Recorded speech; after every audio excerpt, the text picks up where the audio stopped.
ગાંધીનગરના પ્રકૃતિ ધામ ખાતે અનોખી પ્રકૃતિ પ્રેમ ભાગવત કથાનો પ્રારંભ થયો છે। પૂજ્ય ભાઈશ્રીના અધ્યક્ષ સ્થાને આયોજિત આ કથાનો મુખ્ય ઉદ્દેશ્ય પર્યાવરણ જાળવણી અને ધરતીનું રક્ષણ છે।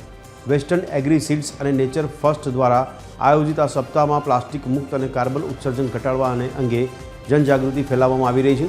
ભક્તો માત્ર કથા શ્રવણ જ નહીં પરંતુ અંતિમ દિવસે 5 વૃક્ષો વાવવાનો પવિત્ર સંકલ્પ લેશે। પ્રકૃતિ અને ભક્તિના આ સંગમમાં મોટી સંખ્યામાં નગરજનો જોડાઈ રહ્યા છે। આપણી આવનારી પેઢીને બચાવવી હશે, સરસ જીવન આપવું પડશે તો આપણે કાર્બન ઉત્સર્જન ઓછું કરવું પડશે, પ્લાસ્ટિકને ત્યજવું પડશે। અને એટલા માટે જ વિશ્વભરની અંદર આ મેસેજ ફેલાય, લોકોમાં જાગૃતિ આવે, એટલા માટે પરમ પૂજ્ય ભાઈ શ્રી રમેશભાઈ ઓઝાના વ્યાસપીઠ પર બિરાજમાન થઈ જુદા જ પ્રકારની વિશિષ્ટ એક ભાગવત કથા આ 30,000 ઝાડવાઓની સાનિધ્ય થઈ શકે।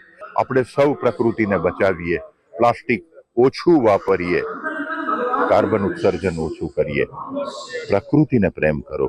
આપણે જાણીએ છીએ કે પ્રકૃતિમાં પાણી બચાવો, કોઈ પાણી બચાવો કે વૃક્ષો બચાવો એ આપણે નહીં, પ્રકૃતિ આપણને બચાવે છે।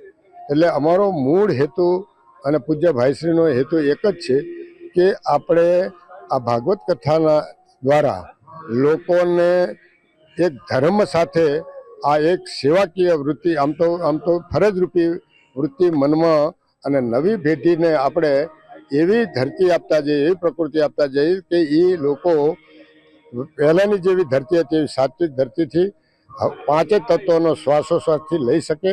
અને આપણી ભાવિ પેઢી અહીં તમે જુઓ, આ પરિસરમાં ક્યાંય પ્લાસ્ટિક એલાઉ નથી।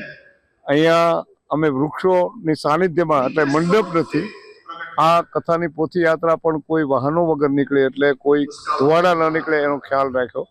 પાછળ જે બેકડ્રોપ છે એ બેકડ્રોપ પણ શણનો બનેલો છે, એમાં કોઈ વિનાઇલનો ઉપયોગ નથી, જે ડિસ્પોઝેબલ ન હોય એવું કોઈ મટીરિયલ ક્યાંય વાપર્યું નથી।